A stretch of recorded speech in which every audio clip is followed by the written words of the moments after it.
ኢታሊ ጎብኝ ይዛል ይሆንልን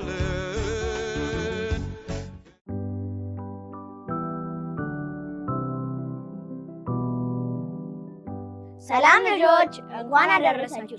እኔ ስሜ መዳን ጸና ይባላል። የኔ ስም ደግሞ ፍትጸና ነው። ዛሬ የምናቀርብላችሁ ግጥም ነው። ክርስትና በስራ ነው?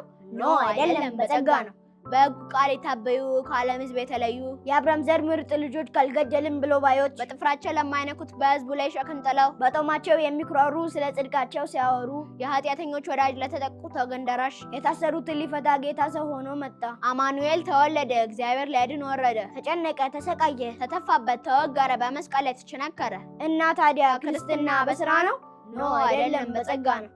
እኛ ዘነን ብለው ያሉ በስራቸው ለተኩራሩ በጽድቃቸው በመመካት እግዚአብሔርን ጸጋ ቸልላሉ። አልነበረም እሱ የመጣ ክብሩን ጥሎ ከአብ ወጣ። ለተቀበሉት ላመኑት እኛ አንችልም ብለው ላሉት ኃጢአተኛ ጉስቆላ ሰው መሆን ከብዷቸው ላዘኑት የጌታን ቀን ማን ያሳየን ማን ያድነን ብለው ላሉት ለእነርሱ ነው የተወለደው ክብሩን ጥሎ የተዋረደው። እና ታዲያ ክርስትና በስራ ነው? ኖ አይደለም፣ በጸጋ ነው። በሙሴና በሰለሞን የእጅ ስራ ቤተ መቅደስ እግዚአብሔር በቋሚነት ከላይ ሆኖ ካላለው ደስ ይልቅ ሰማይ ዙፋኔና ምድር መርገጫዬ ብሎ ስጋ በሆነ በልብ ጽላት በመንፈሱ ሕጉን ሊጽፍላት ለቤተ ክርስቲያን ቃል ገባላት። ስለዚህ ኢየሱስ ከሰማይ የመጣው ሕዝቡን ከኃጢአት ለማዳን ነው።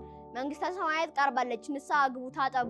ኢየሱስ በእሳት ያጥምቃችሁ፣ ሸክማችሁን ያራግፍላችሁ። እና ታዲያ ክርስትና በስራ ነው? ኖ አይደለም፣ በጸጋ ነው። ስማችንን በሕይወት መዝገብ በደሙ የጻፈው በአዲስ ኪዳን ወደ አባቱ ሊወስደን የሚመጣው ተፈጸመ ብሎ ካህን ይሆንልን። ደቀ መዛሙርቱ እያዩት ያደረገው እንዲሁ እንዲመለስ የተሰበከው ለፍርድ ሲመጣ እንዳይክደን ከእርሱ ከማመን ውጭ ስራ አለን?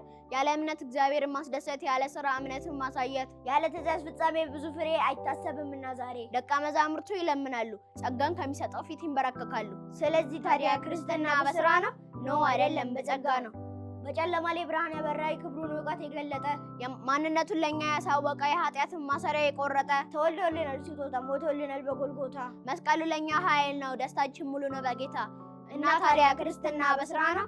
ኖ አይደለም፣ በጸጋ ነው። ስላዳመጣችሁ እናመሰግናለን።